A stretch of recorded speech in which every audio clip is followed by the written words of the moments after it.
Hello and welcome to a new episode of Film Seizure at the Movies. I'm Geoff Arbuckle, co-host of the Film Seizure podcast that you can catch each Wednesday morning with my cohorts Jason Oliver and Chuck Moore, and my solo show, Monster Mondays, each Monday afternoon. You can catch both of these at filmseizure.com. And on this special episode, one of those previously mentioned cohorts from Film Seizure, Jason Oliver, joins me for the best of 2021. We'll talk about our 10 favorite films of the year. And I even have a few that were fun but didn't quite make the list, and what we each thought the worst movie of the year was. Welcome, Jason. How's it going? Hey, hello. Glad to be here. Excited to talk about some good movies. Yeah, we often talk about good movies. Yes, that's true. That's true. Sometimes we talk about the not so good movies. Sometimes we don't. We talk about it to each other. A few definitely that we talked about that we agreed on. But speaking of agreeing, I think a lot of people who've listened to our show long enough know that we come from two different tastes, right? Yeah. You like a little bit more of the kind of indie artsy type of stuff to a certain extent. Yeah. Whereas I'm a little bit more of a mainstream guy to a certain extent. Sure. But we do cross over from time to time. We do indeed. I know that when we talked about the Bob Dylan movie, I'm Not There, you were quite surprised where I was coming from on the highbrow thinking using your noodle. Yeah, I was using my noodle. But I'm glad to report we have 6 movies on both of our lists that the other has. Yeah, that's pretty wild, actually. That is pretty wild, because I know that we had a few that matched a couple of years ago when we last did this, when we were talking about 2019 movies, because that was when Midsummer was out, right? So like we both had that. We both had, I think, The Lighthouse. We had a few, but 6 is pretty great. And what's interesting is that the 8 movies that we will each mention that didn't appear on each other's list weren't exactly super close. I think there might be one exception. It's interesting. I'm only counting 5, but maybe there's one that I don't know about. So we shall see as we go through the list. Oh, maybe it is only 5. That's still pretty good. It's still pretty good. Half our 50%. list is 50% ain't bad. No matter ain't what bad at all. No matter what the nearly departed or the recently dearly departed Meatloaf said about 2 out of 3. I'll take 50. I'll take 50. Loaf. Mr. Loaf. Yes. Anyway. I miss you already, Mr. Loaf. Yep. His name was Robert Paulson. His name is... Anyway, so let's dive in. Jason, what was your number 10 movie of 2021? My number 10 is one I know that you liked quite a bit as well. This is one that's honestly surprised me. It was Spider-Man No Way Home with number 10. Yeah, that does show up later in my in my list. It's a fun movie, man. It is. I liked the other 2 of this series, of this trilogy, but not quite like this. I think it's because it gives you a little bit of everything, right? A little bit of the old, a little bit of the new, a little bit of the not so great, but still interesting middle. Yeah. It's something there for everyone, and it's not done in a way I feel that feels forced. It's done in a way that makes a lot of sense in the new MCU. Yes, very clever, and honestly, it's amazing they were even able to pull it off. Yeah, and that. I mean, at this point, considering this is already like the 4th highest grossing film of all time or whatever, I think most everybody knows that Tobey Maguire and Andrew Garfield do appear. Yes. And they have a significant role in this movie. And the fact that they were able to keep that a secret. Now, granted, I would say that it seemed highly unlikely that they wouldn't have been in it. But if they didn't show up, I wouldn't have. The secret was very well kept, and it was very surprising to people in the audience, hearing the audience reaction to all of the surprises. I mean, Daredevil shows up, which was awesome. Yeah. To see that the Netflix crew is still somewhere in this MCU. That was awesome to have. To have the older Spider-Man show up was great. And it really kind of re-engaged people with really how good Andrew Garfield was as Spider-Man. It's a shame that his movies weren't that good. Yeah, his movies weren't good, but he was a good Spider-Man. Is a good Spider-Man. Yeah. And he's the one that gets to snark the best. Yeah.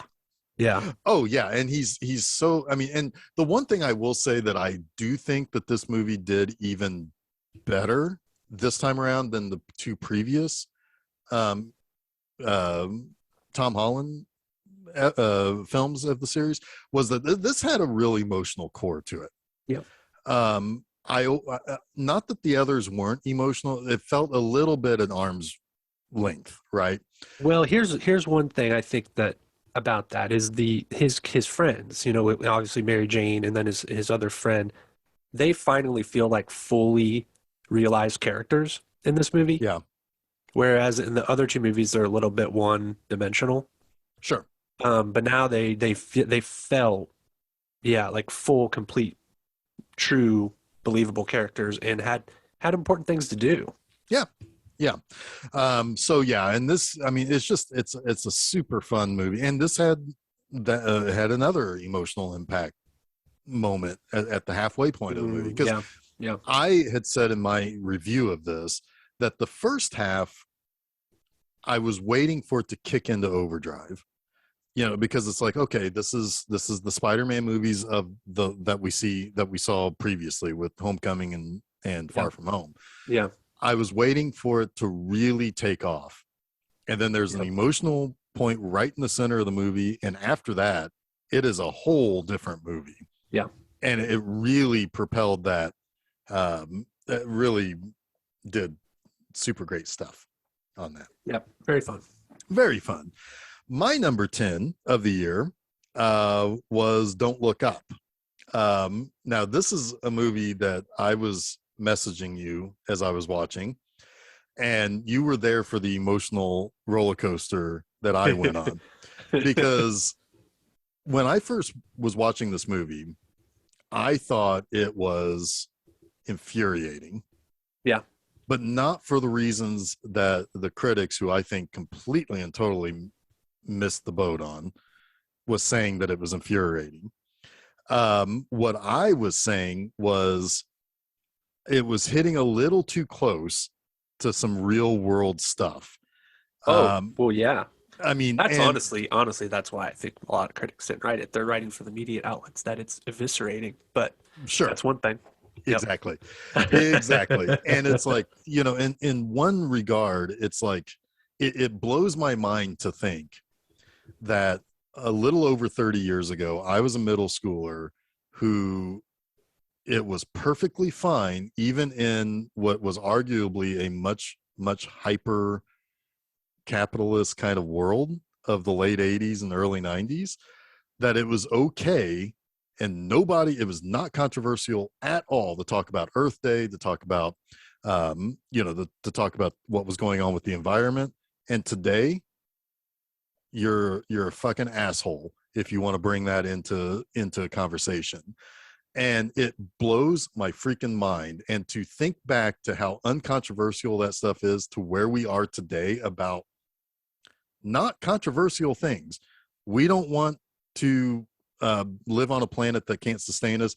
We don't want to live with a virus that could kill us.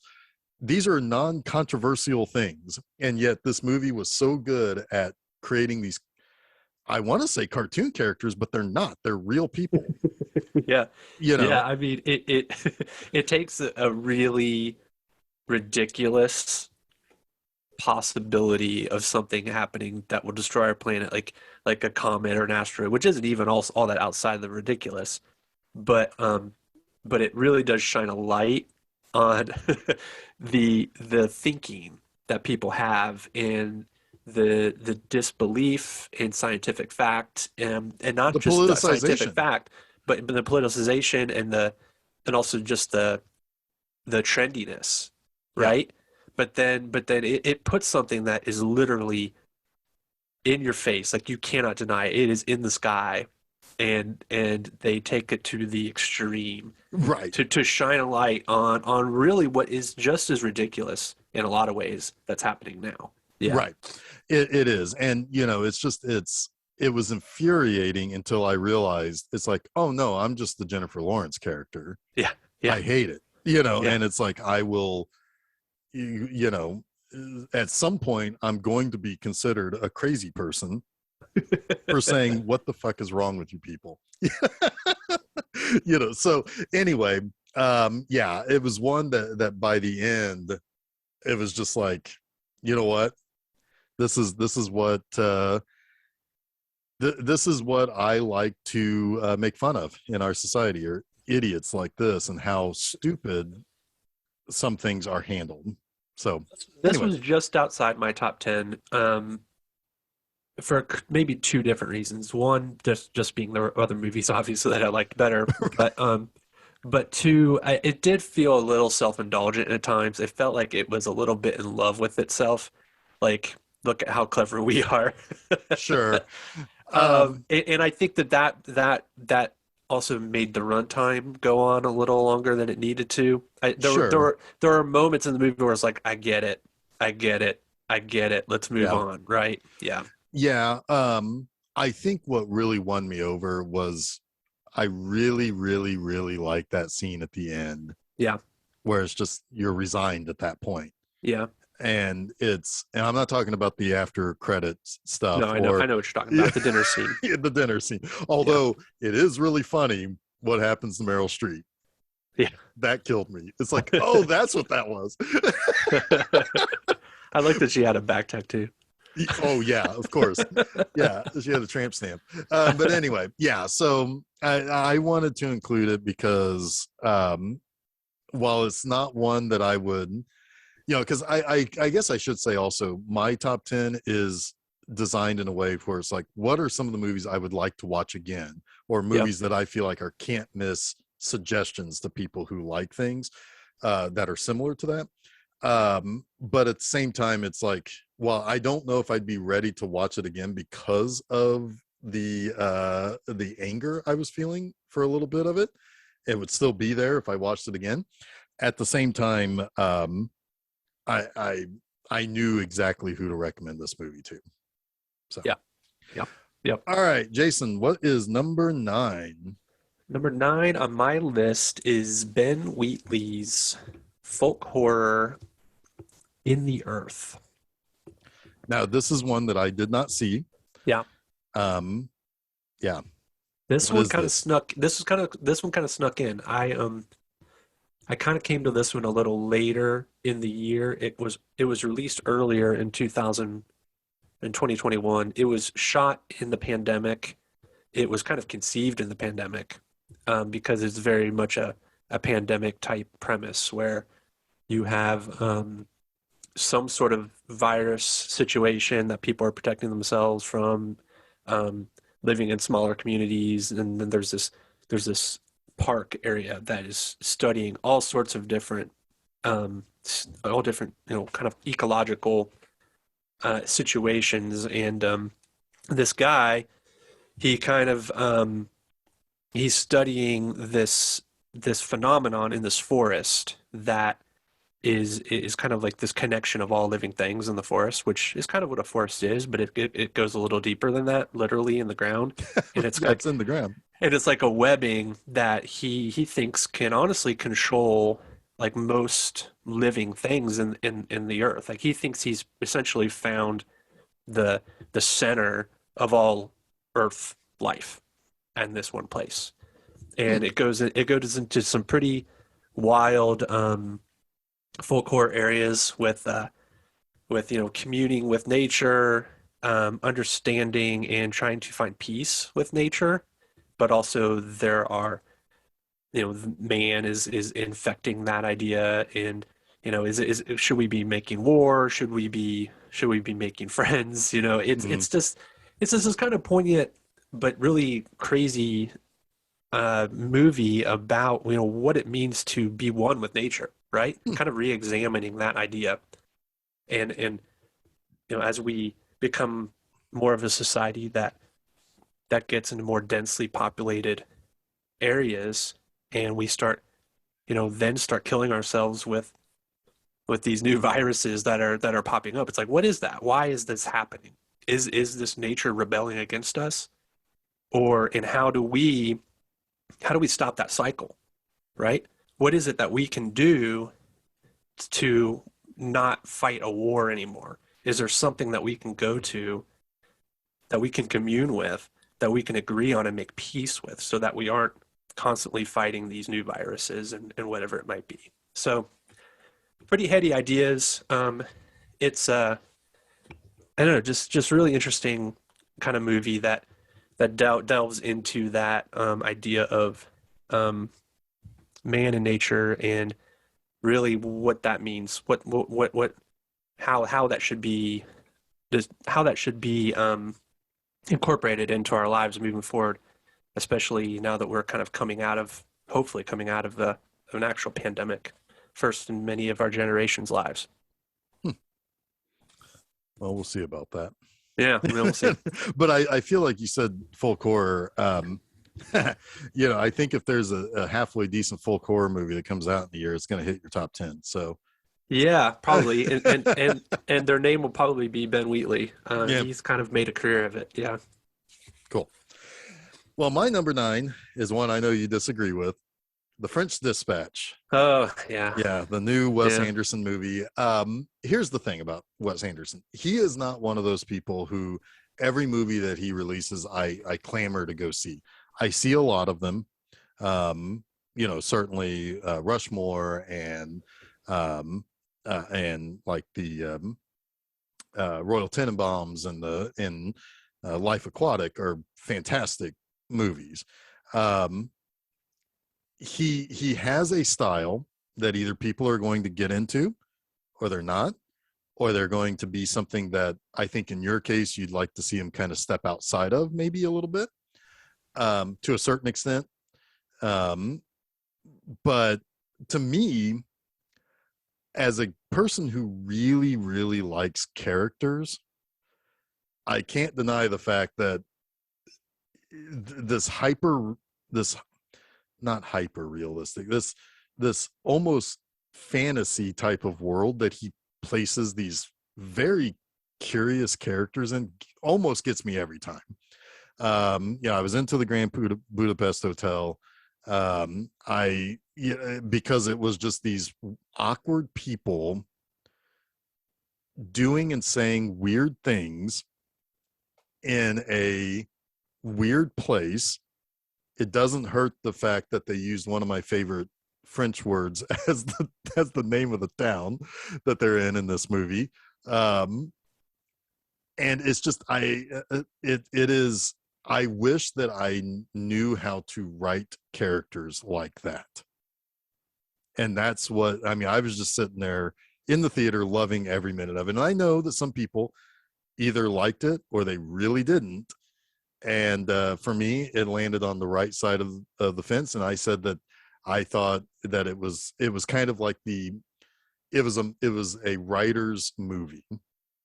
And if you like to write, then you would sit there and you'd think, why can't I write like this? Okay. I know I, you didn't like it. I like Wes Anderson. I like most of his movies. I did not like this one. Um, I liked I liked one segment of this, and most of the wraparound. I liked the segment with Benicio del Toro Oh yeah. as the Yeah. artist in prison. I really liked Yeah. that sequence a lot. And in fact, I was really pretty amped for the rest of the movie, and it just never really reached that height for me after that. It I described this movie as Richard Scarry, the movie. I don't know if you've ever familiar with him, the children's illustrator and writer.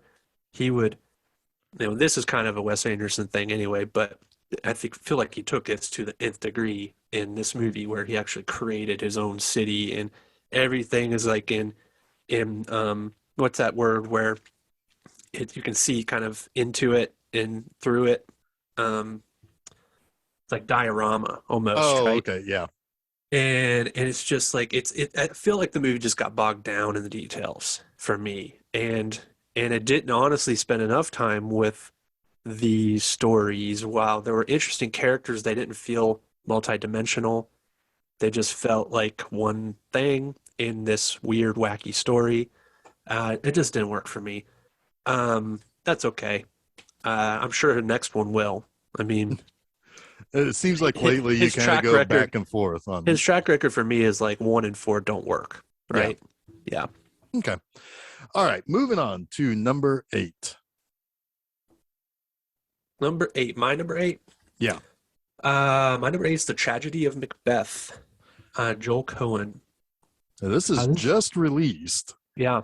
Now, I will say, as an asterisk, I could have streamed this. The fact that it was unavailable to us until like last week, I will probably eventually see it, but it will probably count towards 2022. There are a couple of movies that are going to be listed as 2021. I have a movie on mine that is a 2020 film that we couldn't have seen until 2021. Yeah. And you can't see now, as a matter of fact. I feel almost bad including it. But anyway, go ahead. This is one of the more beautiful movies to look at that has been released in the last year or so. Uh, just gorgeous. The black and white, high contrast, the smoke and imagery and juxtaposition of characters. It's a marvel of cinematography. It really is. The way scenes transition from place to place is beautiful. It's Shakespeare. Shakespeare is Shakespeare. The words are always the words. Usually, it's the performances and the presentation that make it. Certain renditions of it stand out, and that's certainly the look and the sounds of this movie are truly what makes it stand out. The performances are okay. Denzel Washington and Frances McDormand are good. I wouldn't go out of my way to say they're the best that's ever done these roles, but they're good, uh, and the casting is definitely different. I mean, having as much as sort of the mix, the racial sort of representation in this really kind of creates a conversation as well. Um, and everybody holds their own. All the characters do, but man, like the one kind of thing other than the look of the movie that Joel Cohen made his artistic decision was what he did with the witches. Oh my gosh, like it is chilling, it's haunting. He made those witches truly terrifying, Hmm. in a way that I've never seen before in Macbeth. So yeah, very very cool movie, just beautiful to look at. I would definitely watch this again and again, going back to just kind of marveling and how the movie looks. It'll probably eventually end up on Film Seizure, considering we are working our way through the Coens. This is So, true, and that's an interesting thing too, is that it's for someone so known for the way they write a movie to allow themselves to completely take that out of the equation, to take their words out and make a movie that solely has to stand on how they present someone else's words, in not a contemporary in a way that none of the dialogue is updated. yeah, It's a pretty interesting experiment. Yeah, cool. and it worked. Nice. You could tell it was a passion project for Joel. Yeah. Yeah, cool. So my number 8 is one that's later um, on your list. So I think we can just kind of talk about this right now. My Yeah. number 8 is Tick Tick Boom. Yes. Is that 5th for you, I believe? That is 5th for me. Yeah. Yeah. So this was a movie that it was just kind of one of those things where it's like I saw something about it and it's like, oh, Andrew Garfield made another movie. It's getting a lot of praise. He's very likely going to get nominated for an Oscar, if not win. And it's about the playwright Jonathan Larson. Mm-hmm. This was the musical he wrote before he made Rent, but it goes one step further than this musical, because it's really more about him. And it's about the musical that he wrote before this one. Right. Right. Yeah. So it's about a guy who is living in New York with one goal. He wants to be a musical theater writer, director. And in 1990, he turned 30. And he's having a little bit of a breakdown over this, because by this point in time, all of his heroes had basically already done their thing that they were most known for. I think he said that West Side Story was done when that writer was 27 or something like that. It's like, that's nuts. I mean, that speaking of West Side Story, that is just outside my top 10. So yeah, it's nuts. And he works at a diner. It's a shitty job. You know, he has to barely get by. He's working on this workshop for the play that he did before Tick, Tick, Boom. And all the while, all of these things are swirling around him. Friends that he thought would be with him all the way through with this are going into different lives, so they're leaving the theater.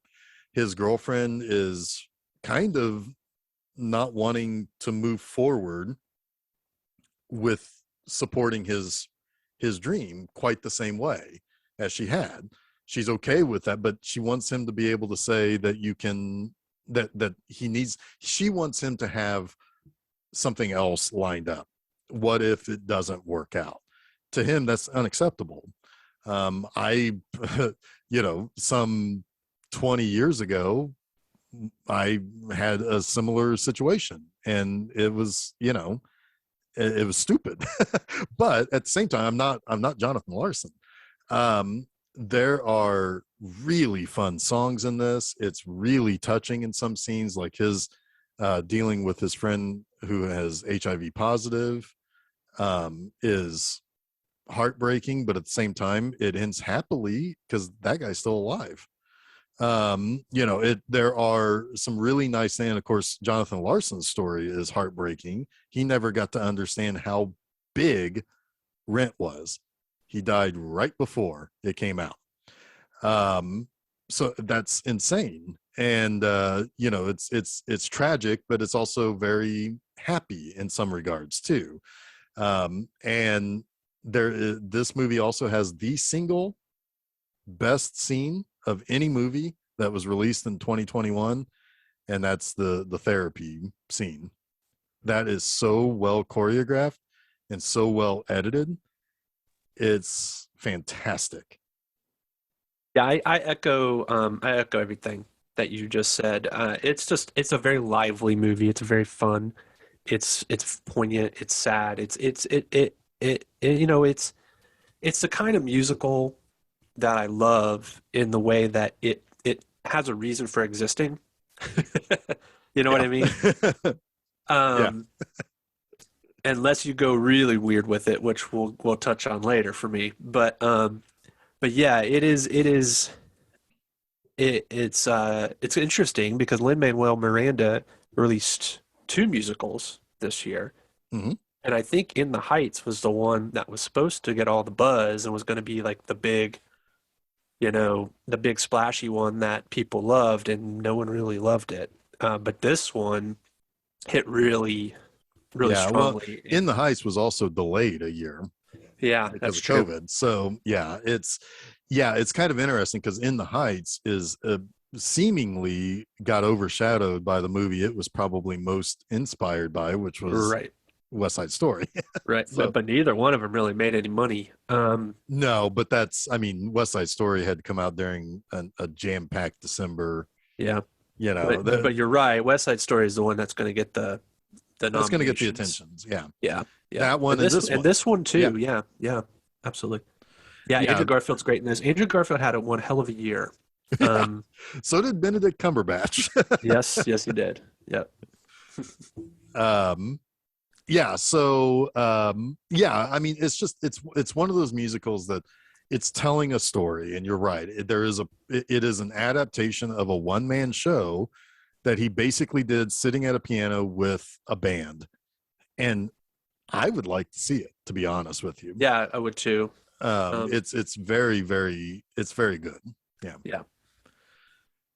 All right. All right. So we've both done up to 7. So is it on me for my number 6? Wait a minute. Or was that your number 6? That was my number 8. So let's see here. Oh, yes, Yeah. yes. So Then you're I'm at number my 7. number 7th. My number 7th. Okay. Yes. My number 7th is David Lowry's The Green Knight, which is another one that we both have on our list. Yep, that is number 4 for me. Yes, interesting. Yeah. So. Yeah, this one. This is a good story behind this one after the screening, because you asked me what I thought. We'll get to that here. Yeah, I really liked this movie. I like the mood of it. I like I mean, I like that old sort of ancient Arthurian, those stories. I've liked them always since I was a kid. Oh man, we Excalibur. talked about that with Yeah. Excalibur, yeah. Right.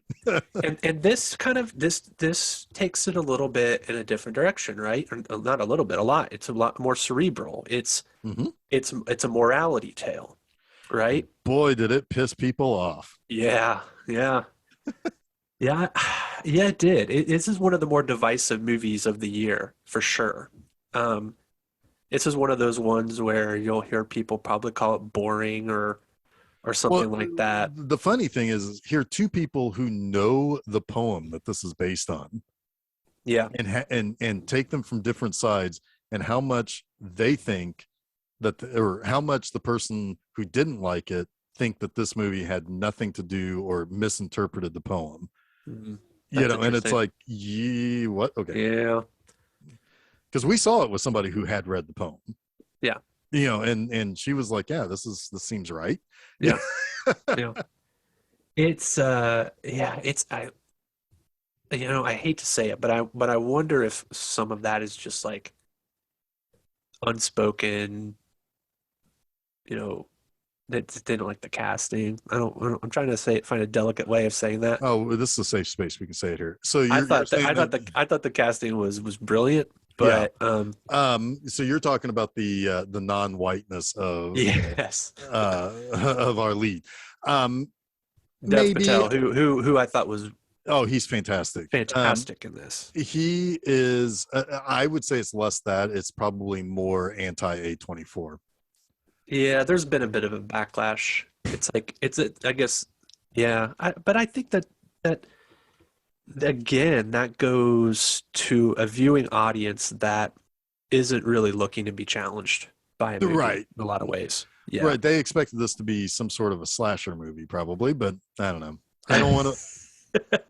We'll leave the bashing to the side here, but But speaking of one of the more beautiful movies of the year, looking, this is up there for sure. This has a production design that is, every frame of this movie is something that it's almost like art. It's almost like a painting. Yeah. Yeah, it is. I really like the lead character being kind of listless and kind of has no direction. Yeah. Decides to take it upon himself to have direction, only to realize now, to do that, he now has to decide if he is willing to march himself off to his own death. Yeah. That's you got me right there. It's like, oh, I want to know what happens next. This is if nothing else, the design of this movie should get some attention next month. Yeah, you would think. I do feel like it was sort of, I don't know, maybe not quite as recognized when it came out by critics, but I could be wrong. I don't read a lot of critics. Yeah. I mean, I think that it was well received. But yeah, it kind of came out in that early stage of theaters, really kind of getting back up to normal. Yeah. So it was kind of lost to the, Fast and Furious and Black Widow, and it just kind of Yeah. slipped in and out. But yeah, Um, it is the design of the actual Green Knight himself is so freaking cool. Very cool. And you can hear him creaking like wood. Yeah. Yeah, it's great. To me too, like there's a focal horror element to this movie as well. Yes. There Yeah. really is. And it actually, now that I'm thinking about it, it's the first time I really thought about it, but it would make a really interesting double within the Earth, Huh. in a lot of ways, thematically. Yeah, I mean, it was one of those movies. We came out of the theater and this was just like The Lighthouse. I was like, I don't, my brain doesn't, like my eyes didn't know what they saw, but my brain thinks it liked it. Yeah. And it did a lot. Yeah. That's an interesting comparison. I agree. The Lighthouse, I'm still not quite sure why I like it. But the Green Knight, I think, has got a little bit more that I can latch onto, that my brain can understand. Right. Yeah, I mean, oh, absolutely. But yeah, it was the kind of the same experience. It's like, I don't know what's going on here, but Yeah. I'm here for it and I like Yep. it. And I will say too, the Green Knight is one that I think will reward multiple viewings. I haven't seen it again since, but I'd like to. Yeah. And it is one that kind of stays with you. It just sort of sits in your brain and you think about it. Well, you talk about a movie that plays around with your expectations. Yeah.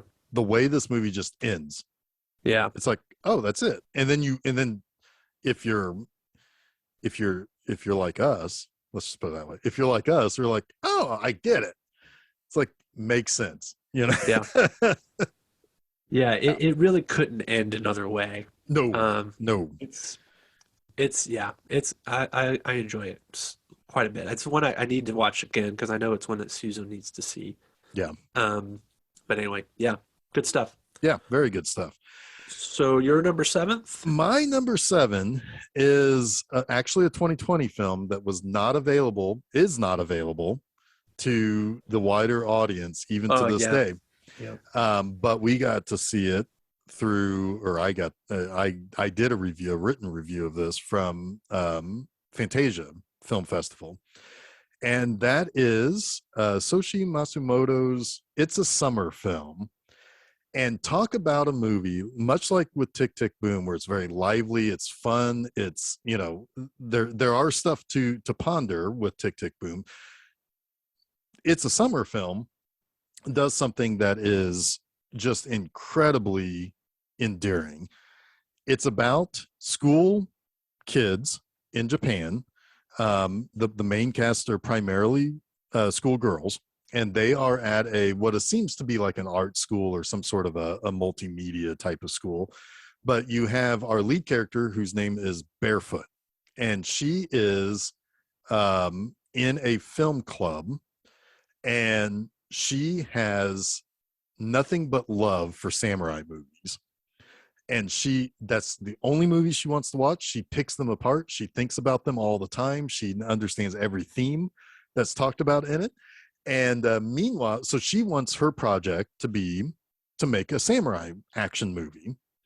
And it's just her and a couple of her friends, and then this mysterious boy who shows up that ends up becoming her lead for this movie.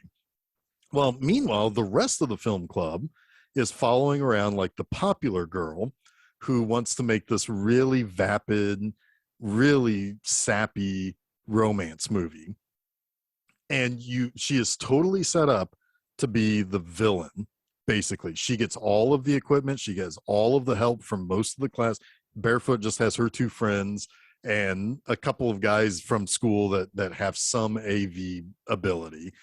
And the popular girl gets the nice camera. Barefoot has to shoot on her phone. It's, but it is all about the love of making a movie that you want to make in the style that you want, and no one's going to stand in your way of that. And as it turns out, the person you think is a villain, the popular girl, ends up helping out with Barefoot's movie to the point so that they can both be completed and be shown at the arts fair, which is the end of the movie. And then it turns out that that's not the end of the movie. Well, the movie was finished, but it's not over yet. So it's just this really fun, very vibrant, it's one of those movies that talks about the love of movies. And it doesn't matter if it's a romance movie or a samurai movie or superheroes or whatever. It's just about the fun, and it's super endearing and just one of the most likable movies I've seen in a long, long time. I'm excited to see this. Hearing you talk about it, it is evoking kind of the thoughts of the exuberance that I feel in One Cut of the Dead. Yeah. That joy of movie making, of this community. Yeah, everybody kind of coming together with a common goal and purpose. Yeah, that sounds great. Yeah. And it's just, the only reason why the popular girl is set up as the villain is only because our main hero just doesn't like the type of movies that she wants to make. And it's like, oh, it's so sappy and stupid, and it's like, well, yeah, it is so sappy because you see them making that movie and all the lines are just how much these two characters love each other. And it's like, oh, she's right, it's so sappy and stupid. But that doesn't really make her a bad person. That's what's funny, is that she doesn't think of Barefoot as stupid for wanting to make a different type of movie. It's just the movie she wants to make, and she's popular. Yeah. It's great. It's That's great. Fun. Yeah. All right. So number 6. All right. So my number six is Last Night in Soho. That is number 3 on my list. Yeah. Man, this is a good movie. It is. I expected to like this movie, but I didn't necessarily expect it to crack my top 10. Because there are a lot of movies I like that I enjoy, that I don't necessarily think maybe warrants a high critical praise, in my opinion. But let's put it this way: there's a Godzilla and a James Bond movie, and neither of them were in my top 10, but they mean something different to me. Totally. Yeah. Totally. Yeah. So, but this one, man, it's good. It is like this very giallo inspired contemporary film that takes a lot of kind of giallo themes and also a lot of giallo criticisms and flips it on its head. Mm-hmm. After I watched it, I told Geoff this is the best Dario Argento movie he never made. Which also means it's the best Dario Argento movie in 35 plus years. Right. And it takes that kind of, also I love, and I know you love this, where you take horror to a kind of a foreign place. And, and this is college, which is not all that foreign for horror, but it's different. It's design school. It's competitive. It kind of honestly reminded me a little bit of Bava's Blood and Black Lace in that regard, being in the fashion house, right? So there's definitely a nod there, I think. Oh, there's some scary stuff that happens in that fashion house. Yeah, for sure. If I had any criticisms, I say that some of the characters are just the kind of there to be this one-dimensional plot. I kind of but that's like also that. Very giallo. Yeah. Yeah. I liked it because you're so hyper focused on Thomasin McKenzie. Yeah. That the world that she kind of lives in, or that you think she lives in, would be that paper thin. Yeah. I mean, it would be, because she almost is like a character out of the 60s. Mm-hmm. Yeah. So it would be kind of paper thin, and it's told in that kind of way that it feels like it's period accurate, even in the present. Yeah. If that makes sense. It feels a little bit like a Hammer movie also. Yeah, it does. It definitely does. Yeah, this was one, I saw the trailer and I'm like, I don't think I can wait to see this. I need to see this immediately. I love the idea of when she dreams, she sees somebody else's life. Yeah. And almost tries to embody that person. So there is an element of obsession, but it's also kind of tempered by the fact that it fits in with that time frame in which she idolizes. So she's not really obsessed with the person, she's idolizing the style of the time, and so it's psychological. It throws you for a loop as far as what is actually going on, and it's always great to see Terrence Stamp be a badass. Yeah, he's awesome. What I like too about this movie is you can read it in the subtext one way if you want, but it's perfectly fine if you don't, and I don't. I like that there's something supernatural about this movie, About that that it just house. about that house, but about Thomas and Mackenzie's character. Oh yeah, because you're That set they up at the just beginning. they She has a power. Right, and that Yeah. they just allow you to believe this is a thing that is true, Or right? she's crazy. Or she's crazy, and which she Right. might be, and that's She might kind of be. the subtextual side of it. But I kind of like it from the sense of, it almost feels like Jennifer Connelly in Phenomena, Oh yeah. right? Mm-hmm. She's got a power. She's at this school, and weird shit happens, and she's got to use her power to find out who the killer is, right? Yeah. Yeah. It's Also, it was the last on-screen performance by Diana Rigg. Yeah, she's great in it too. She really Man, is. she went out on a high note. It's Yeah. a really meaty role. Yeah. Yeah. Yes, and it is a movie that the soundtrack is great. Matt Smith is great in it. The scene in which he wants to dance with Anya Taylor-Joy is, I mean, that is, Mm-hmm. that scene felt very classic movies. Yep. So yeah, number 3 for me. So Number 3, is it? my number 3. Yeah, that was my number 3. Oh, that was your number 3. Yes, it was. Yes, it was. Yeah. So we're at number 6 right now. And my number 6, pardon me, my number 6 is your number 1. It is indeed. So let's go ahead and rip that Band-Aid off. What is that movie? That movie is Power of the Dog. Yes. Jane Campion's Power of the Dog. Holy moly, man. This movie bowled me over. It wasn't at all what I expected it to be. I don't know what I expected it to be. I thought it was going to be a little bit more of a Western. Yeah, I thought But it it was isn't. gonna. The only thing I heard really about it was that, a overbearing, rancher, and I thought that Benedict Cumberbatch was gonna play the Cody Smith McPhee's character's father by what I'd read, but that wasn't the case. And that, it was like, I thought it was just gonna be like a wicked stepfather kind of story, right? It's a lot more than that. But told in a Western setting, and holy shit, there's a lot more than that. Yeah. I mean, the depth that this movie goes into, and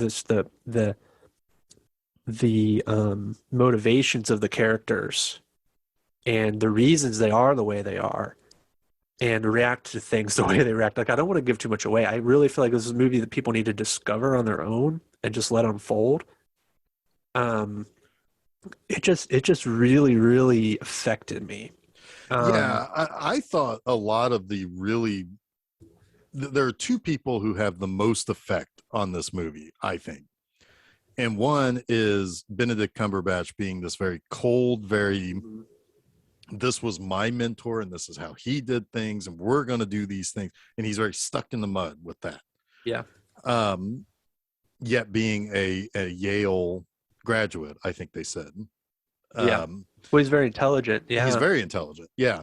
But he's doing something that it seems below his standing. Mm-hmm. Then you also have Kirsten Dunst, who is not doing well. Her husband died. Her son is effeminate, or at least not interested in what manly things would be at that time. He wants to go off and become a surgeon, which causes him to do some really weird things. Yeah. Oh, he's the kind of creepy kid who wants to play with dead things, but he Yeah, just wants to understand, why bodies work. He wants to be a doctor, right? right, But that exactly. doesn't do much for your social graces, right? Nope, not in Montana in No. 1906. Maybe not in Right. 2022, but anyway, she is perpetually sad, and but not in a sad way to watch, but in a way where it's like, I understand why you're feeling this way. Yeah. It's not one of those things where because she's sad or that she's kind of tail spinning, you are going through it with her too. You are just like, gosh, I wish I knew what to help you to get past this sort of thing, right? Yeah. Yeah. And Benedict Cumberbatch's character is not the thing to help her get past this. No. um she ends up marrying his brother, and she's forced to have to live with this guy who's also very strange and has zero social graces. um yeah, it's a very, very impactful movie. And um yeah, It is. It's I just don't want to say much about it. I hate to do that, but I want people to see it on their own terms. Um, because to talk about the themes, I think kind of ruins a little bit of the discovery. yeah. But it's also, I think, I think it's the most beautifully shot movie of the year, Oh boy, it with sure is. Tragedy of Macbeth maybe being a close second to it. But my goodness, it's a little weird, New Zealand standing in for Montana, but I don't care. It's gorgeous. It That looked a big lot sky like Montana. country, Yeah. yeah, it's unbelievable. And honestly, I think part of why I think that, well, not part of. I mean, Jane Campion's from that region. She's Australian. It's cheaper, I'm sure, to shoot in New Zealand, but also it has a quality to it that feels just a little bit foreign to even Americans, right? Yeah, I could see that. Sure. And it also has a little bit more of an untouched feel to it, I think, than maybe even modern day Montana. So it gave it a little bit more of an otherworldly um, feeling, Hmm. which I think also kind of keeps you somewhat on your toes as you're watching it, because um, you look at some of the landscapes and you're just kind of transfixed by it. Yeah. While then this story is unfolding and is likely going to subvert your expectations. Yeah. Yeah. Yeah. Yeah, it really does, because you think one character is starting to go one way, and Yeah. mm, Ooh, yeah. I yeah. mean, it's, yeah. Anyway, go see Anyway, this movie. yeah. I love it. Love it. Love it. My number one of the year. Number one of the year, number six for me. Now we've talked about my fifth, fourth, and third, but before we get into, because we've also talked about your fifth, Yeah. so before we get into your fourth place movie, Yes. Yes. let's Yes. talk about the flip side of this. Oh, Not it's always every fun. movie is a winner, and sometimes one is the worst. Um, and when I was looking at my list of movies that I saw in 2021, I thought about, what is the worst movie that I saw? There were movies I was disappointed in. There were movies that are popular in ways that I can't fathom, like Dune. Yeah. I'm sure we're going to talk about that when it comes to our Oscar special in a couple of months. Yeah. But there are some movies that were flat out stupid. The Snake Eyes movie was stupid. It was real stupid. I think at one point out loud in the theater, I was like, wait, what are we doing now? Why are we doing this differently? But did what I pick as the worst movie of the year, is it really truly the worst movie I saw from 2021? Technically, no. Um, but it was one that I had the most visceral reaction to. Yeah. and Jason was there for it in the review, and I was the dissenting voice. My pick for the worst of 2021 is Halloween Kills. This movie was so ugly to me. Not the way it looked. The way it looked was whatever. But every character is so ugly in this movie. It takes almost the entire movie for one character to come out of that ugliness, only for her to be immediately killed. And then I did not need mob justice. I did not need to see an innocent, quote unquote, innocent person forced to kill himself over it. I did not need to see Michael Myers act like a Rob Zombie Michael Myers. I hated almost every minute of this movie. So there. But I will say I don't hate it for the reasons why some internet jerk-offs hate it.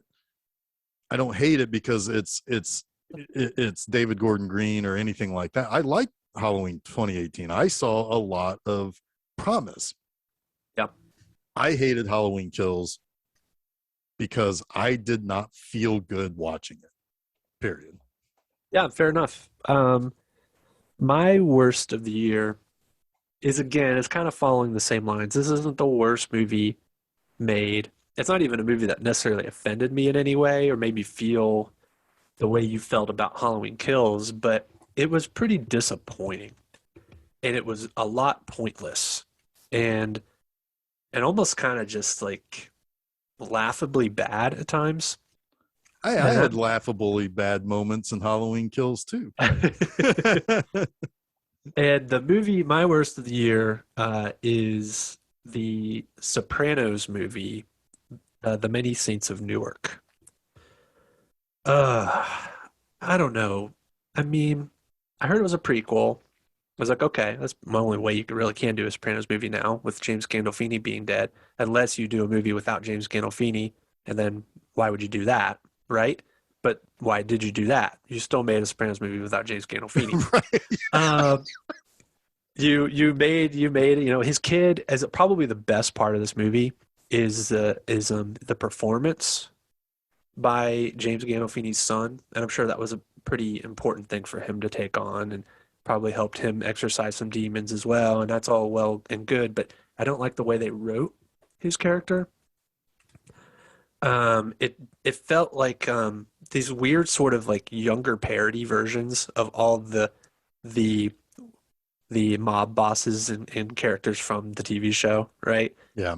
It's like they were just doing pantomime, and it was really awkward at times. It's like, oh yeah, I know who that character is because he's doing a stand-up impersonation of James Van Zandt or something, right? Yeah, Or Steve Van Zandt. Yeah, it would be like if you're gonna make a Goodfellas prequel, and the guy you got to play Tommy just walked around. It's like, oh, you think I'm funny? Oh yeah, you think I'm funny? Right, I'm like, right. And that's all of his lines. It was like that, yeah. And then the story just wasn't all that interesting, to be quite honest. You've got all these great threads in the TV show, and then I don't know, the whole story was based around the death of Christopher's father, basically, in and how he kind of fits into the Sopranos family. So it's narrated by him, Michael Imperiori. I don't know. It just none of it really was all that compelling. They also tried to shoehorn kind of this like racial justice, kind of situation, in the city that was happening at the time. They really kind of they wanted to shine some sort of light on the the racial tensions of the time, and all of that just felt really forced and a little bit placating. Yeah, I don't know. It was a disappointment, I think, is why I put it on my number one worst. Is It was definitely the biggest disappointment of the year. I expected more, and I got kind of like a cheap parody version almost of a Sopranos story. Fair enough. When you put it up against the great classic gangster movies, the Goodfellas and things. That might be unfair, but I would put Sopranos as a whole up against those, right? Sure. But this movie was just failed at all levels to reach the heights of any of the what the Sopranos, the TV show, did so well. Yeah. Okay. So here we are. Now we've already talked about, like I said, my fifth, fourth, and third. We've already talked about your fifth. So let's rank. Let's kind of go back through real quick and just real quick list 10th down to where we are currently. Okay.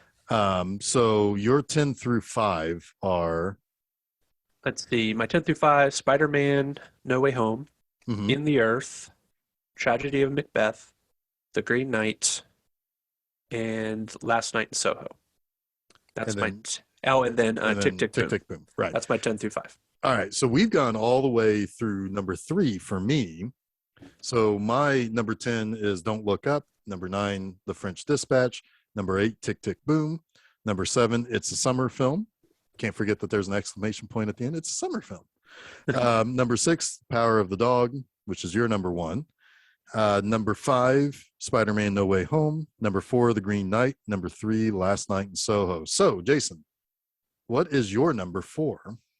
My number 4 is, Pig with Nicolas Cage. This is one that I meant to watch. I did not get around to it, but This, talk about a surprise. This is probably one of the more surprising movies of the year. Anymore, it feels like you see the name Nicolas Cage attached to a movie, and you're either going to get something really bad with a bonkers Nicolas Cage performance, or something that is really good because it's a bonkers Nicolas Cage performance, right? Right. Like there's a fine line, and usually it's probably on its way to being a good movie even without Nicolas Cage, but he kind of takes it over the top into something that's super fun. When he's in a bad movie, it's already a bad movie. No one's going to save it. They think we got to throw Nicolas Cage at it. Maybe he'll bring it into the territory of super fun, and it's just depressingly bad. Well, Mandy was your number 1 of 2018, right? Yeah. So that falls into the former category of something that's already really beautifully well done, but it has to be Nicolas Cage. Right? Anyway, Pig is neither. Pig is just a legitimately good Nicolas Cage performance. Like, if you put it in the pantheon of great Nicolas Cage performances, it's in there. And it's a good movie. It is just shocking that I've heard that we got both a great Nicolas Cage performance, like a nuanced Nicolas Cage performance, and a good movie, and they came together again. That doesn't happen very much anymore. I've heard that this was the best since Leaving Las Vegas. I think so. I was gonna say maybe adaptation, but that's a little bit Nicolas Cage being bonkers Nicolas Cage, but he has to kind of be. It is. I think it is probably the best since Leaving Las Vegas. He's wonderful in it, and he's emoting, over some serious things. Like it's a little bit John Wick, right? It's, if you kind of take the template of John Wick, it's kind of this movie, but it subverts it in a really big ways. Nicolas Cage is not a tough guy. Yeah. In this movie, somebody stole his truffle pig, right? Yep. Yeah. So, because, by the way, if you know anything about truffles, you understand why this is a big deal. Truffles are very expensive. Yeah. And pigs are used to find them. And they are, and they have to be trained. Yeah. So it's a kind of a big investment. Yeah.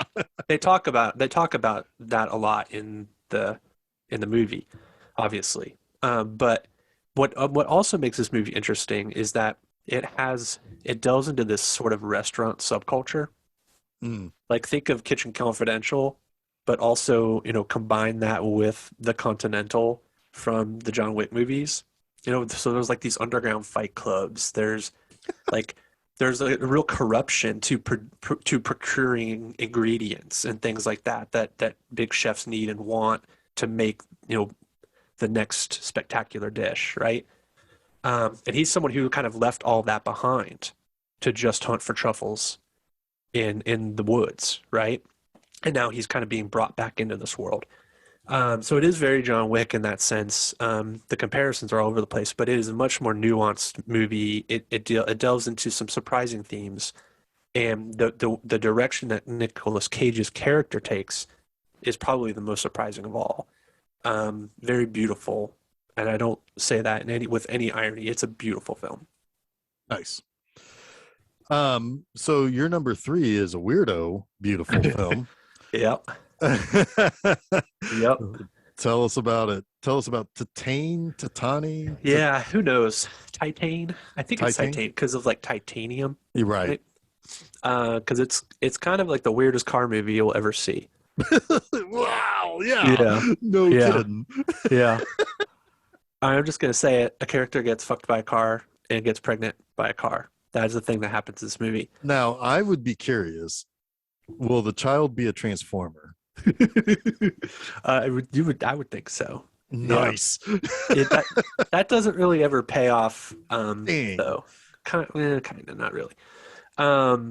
This movie is the kind of movie that I love, where it's just someone who's pushing the boundaries of everything as a director. Really taking on preconceptions of tropes and thematic elements in movies, specifically patriarchal type movies, right? The action film, the serial killer, and really just kind of challenging everything about what you think about love, gender, who can, who is capable of murderous deeds and in what ways, right? It's probably the first time I've seen a female serial killer like this brutal in a movie, and that was a very deliberate choice on her part. She was like, I don't want to just challenge like societal conventions. I want to challenge, the stuff that you see in the history of movies about, who can be a killer. And Yeah. this woman can be a killer just as much as anyone, and in brutal ways, right? It's a wild movie. It's not for everyone. I've hesitated to have my wife watch it because I don't think she'll like it, and I would understand why. It confronts a lot of really it's just a brutal movie in many ways, but it's also oddly touching at times, which is why it's mostly on my list, is because you can take these characters who are so off the wall and so damaged, but pull some sort of humanity out of them. And that's what the movie does. And that's why the movie is so effective. Nice. Yeah. All right. So that brings us down to number 2 and number 1 for me. I'll start with number 2. And that is Tom Petty, Somewhere You Feel Free, The Making of Wildflowers. This, if you know me, and you can, if you're looking at this Zoom that we're on, you can see a Tom Petty poster in my living room.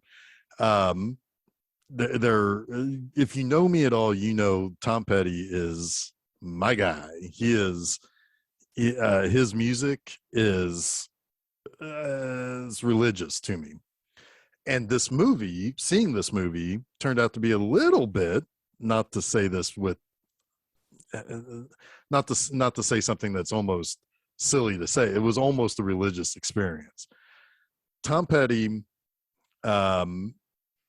was the type of artist that I felt I could anticipate what his lyrics were when listening to a new song. I don't know why I feel that way. I don't know why it has been like that since Wildflowers came out, but it's a part of me. And he's somebody I've seen in concert 9 times. Every time was something slightly different. Some of those times, the first 2 times, brought me to really appreciate the music of Pete Droge, who opened for him. When he just had a single album and happened to have a song on the Dumb and Dumber soundtrack. it's the one thing though about Tom Petty, not only is Wildflowers my favorite album of all time, will never be topped by anything else, no matter how good it is.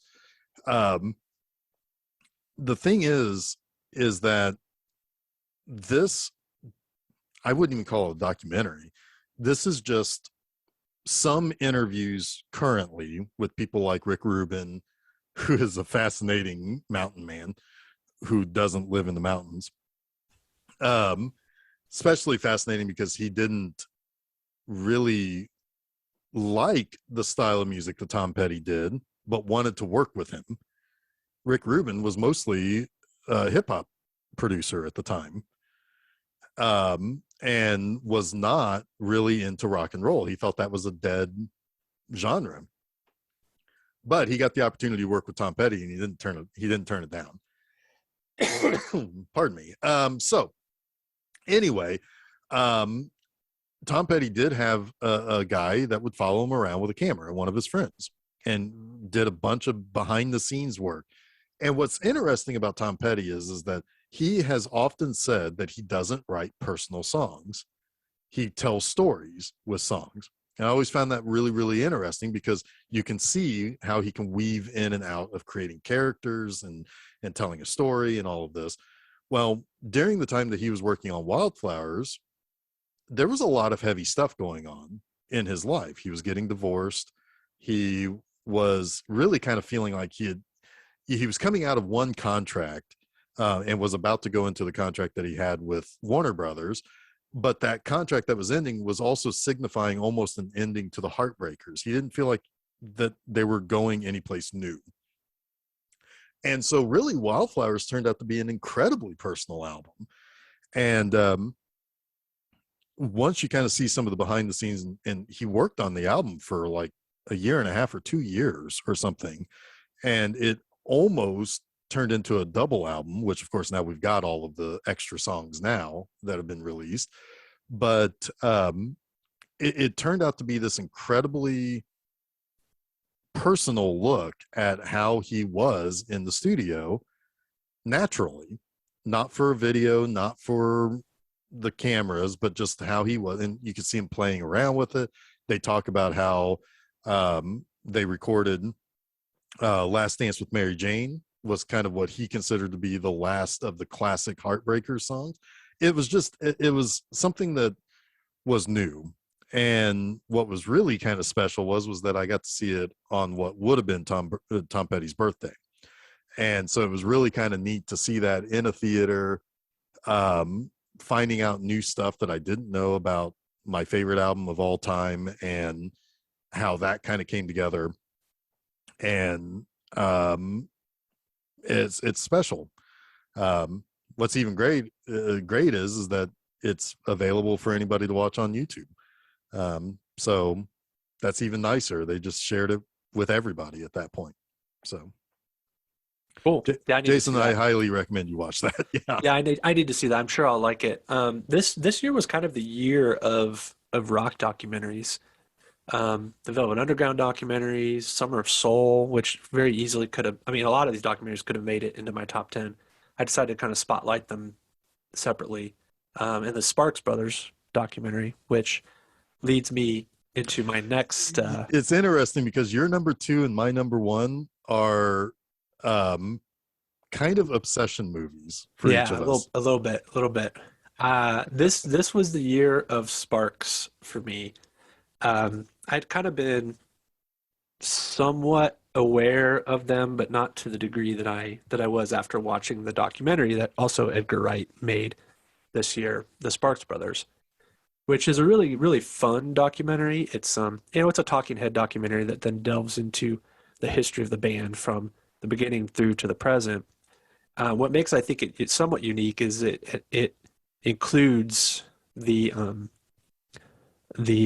actual brothers, male brothers, in the documentary, and they kind of do their best to subvert the facts of the documentary. So they're kind of being playful with the whole thing. It's really neat. But it that movie kind of in tandem with my number 2 movie. It really got me down a rabbit hole with Sparks, the band. And my number 2 is Annette. Uh, Leos Carax, I think. Leos Carax, French director. He made Holy Motors several years back, which is a wild movie. But he did not conceive of this movie. The Sparks brothers did, or Sparks did. Sparks brothers is kind of a joke. They're the Mail brothers, but he he was brought this project by the Mails, and it's something that they'd been trying to make for years and never really could get off the ground. And he agreed to make it, and it's a musical about a stand-up comedian and an opera singer who are married and have a child, and that child is born as a puppet. And like this a puppet, marionette puppet. like a marionette puppet. Yeah, it's not. They don't hide it. They don't hide the strings or anything. Um,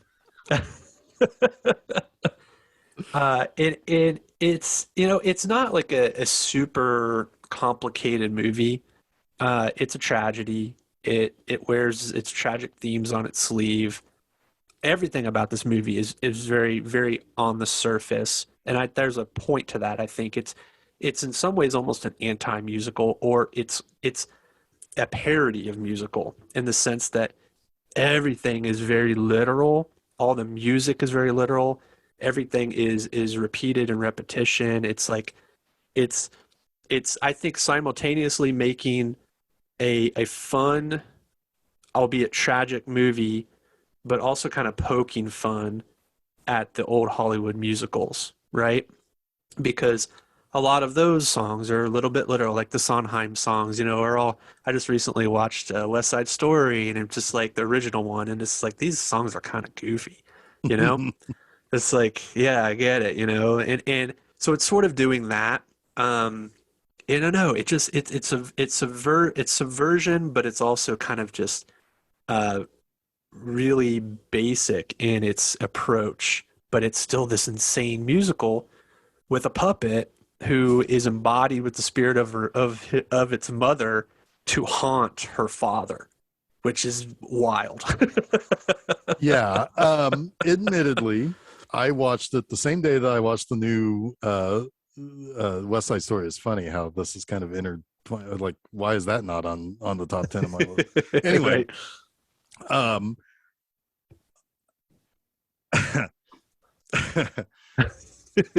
I did not like this movie.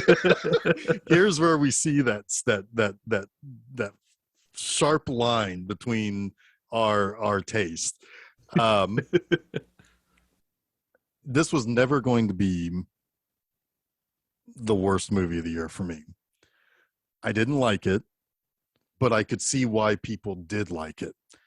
But the very reasons why you liked it was why I didn't like it. The repetition of the songs was killing me.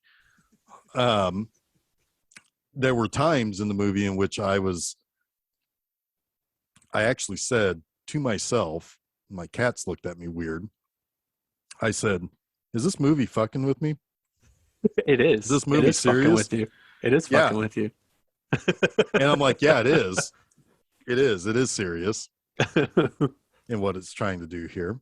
But it's also seriously trying to fuck with you. Like I know. It absolutely is. I mean, and I don't want that.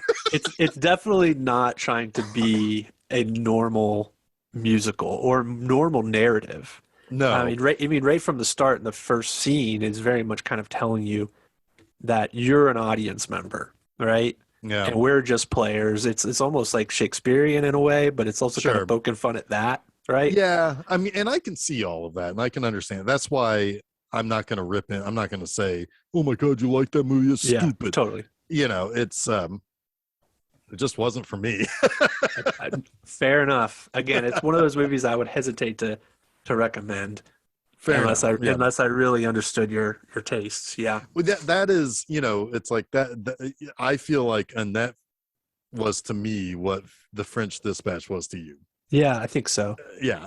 It's funny because there are people that will connect to certain movies, and I was about 15 minutes into this movie when I texted Joe Badon, who we've had on to interview, director of Sister Tempest, and I was like, dude, you have to watch this movie, and the sooner the better. And he was like totally into it. Yeah. Yeah. Yeah. I can never say exactly where the line is that once I cross it, I'm like, done. I can never say from one movie to the next. Sometimes, like Xanadu, it never happens. And I'm like, I would like more of this, please. Other movies like Annette happen quickly. And that's just the way it goes. It's just the way it goes. Yeah. So my number one of the year was kind of my obsession as it was getting closer and closer to being released. I listened to the audiobook. I watched the 1947 version. It's Guillermo Del Toro, who, a couple of years ago, I was like, guys, I think he's tops now. He's a monster kid like me. He's, he is really, really good at analogy and parable. I mean, just watch Pan's Labyrinth or The Devil's Backbone, and holy cow. But yeah, it's Nightmare Alley. This is a movie that is all about a guy who, nothing good is going to happen to him. That he is rotten. Sure, he does some good things, like you really do try to root for him when he and Molly get together, but that he's not. He's going to fail, and you just watch this person make poor decision after poor decision for not much more than just greed.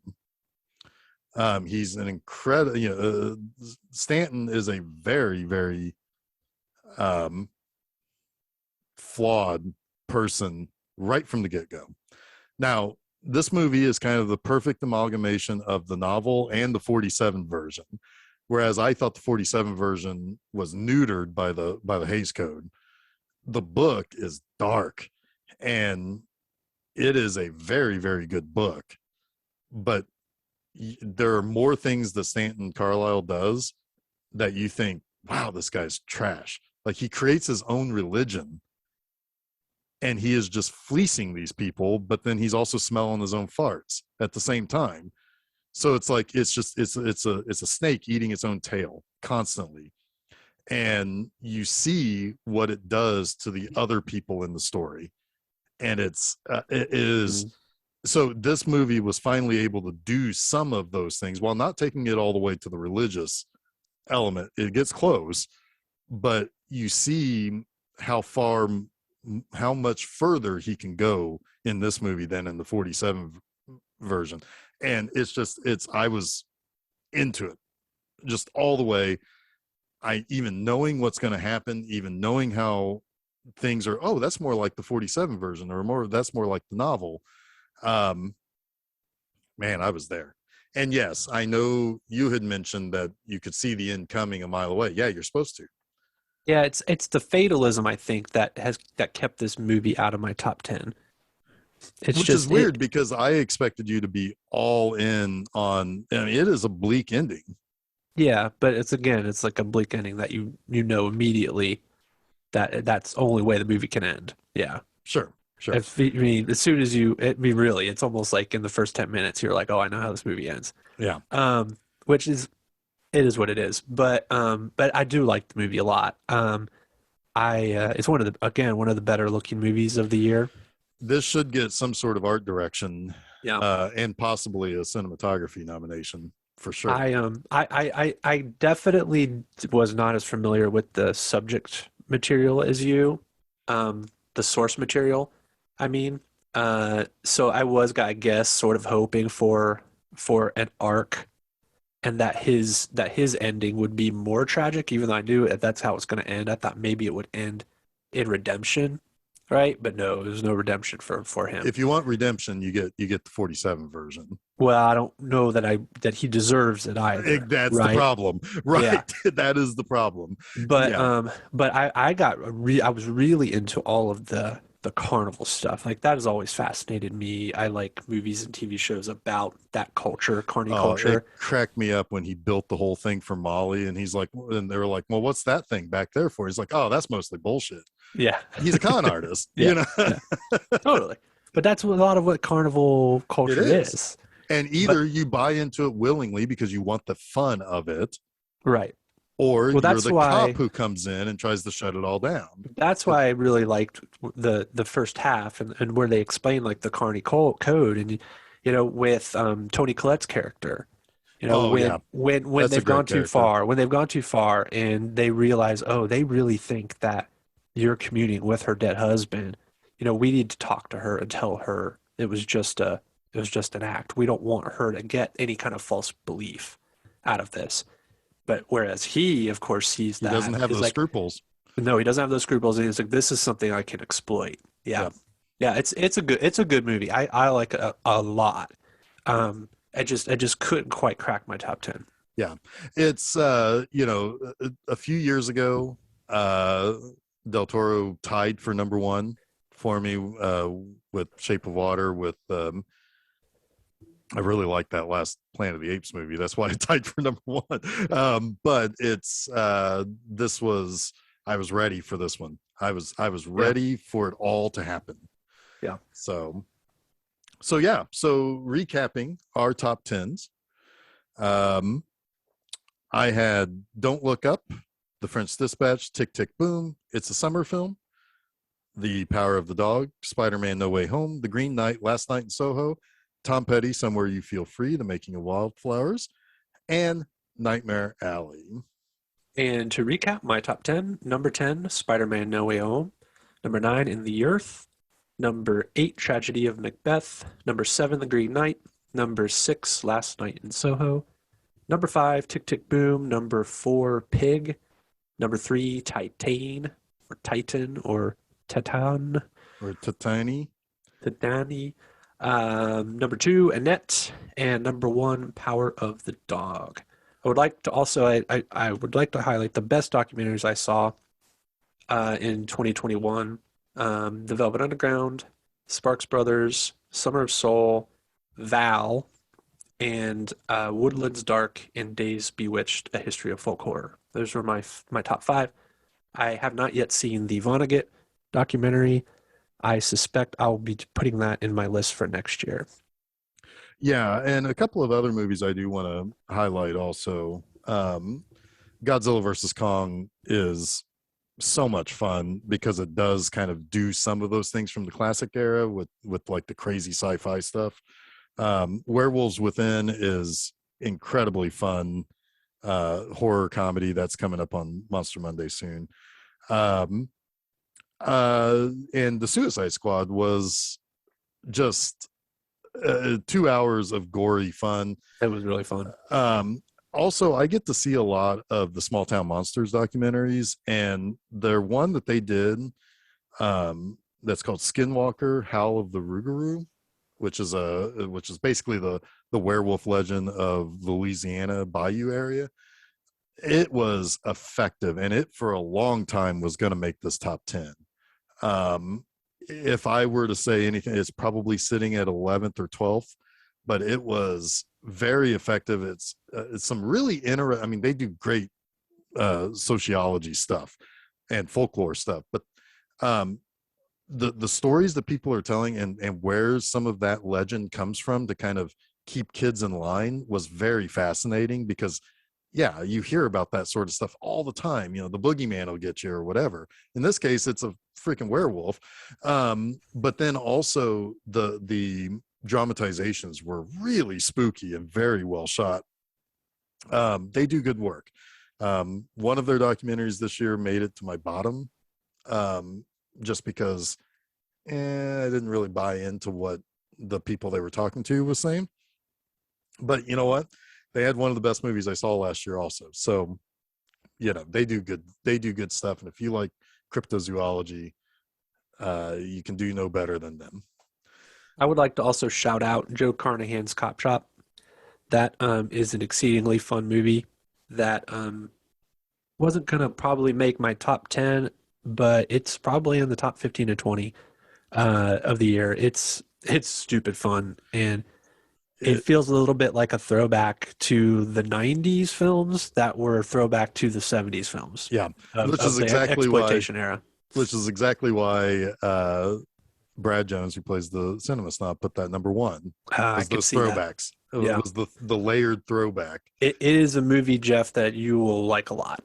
Yeah, awesome. Yeah, yeah. All right, so those are some of our highlights. You know, checks. A lot of this stuff is now available for streaming, so you can get out there. On February 1st, Nightmare Alley is going to be on a couple of platforms, Hulu and HBO Max. So check it out.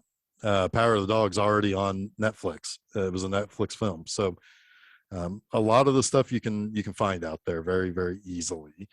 But with that, don't forget to follow Film Seizure at Facebook, Twitter, and Instagram so that you can be made aware of new episodes on our various shows as they drop. You can also follow us at podcast providers like SoundCloud, Google Podcasts, Apple Podcasts, TuneIn, Stitcher, Spotify, and Audible. You can also listen to the show on YouTube by subscribing there. And I'll be back next week with my review of Roland Emmerich's killer moon movie, Moonfall. Oh, shit. I was looking for, I even put a pause in my notes here for you to be able to react to that. But until then, don't forget to save me the aisle seat.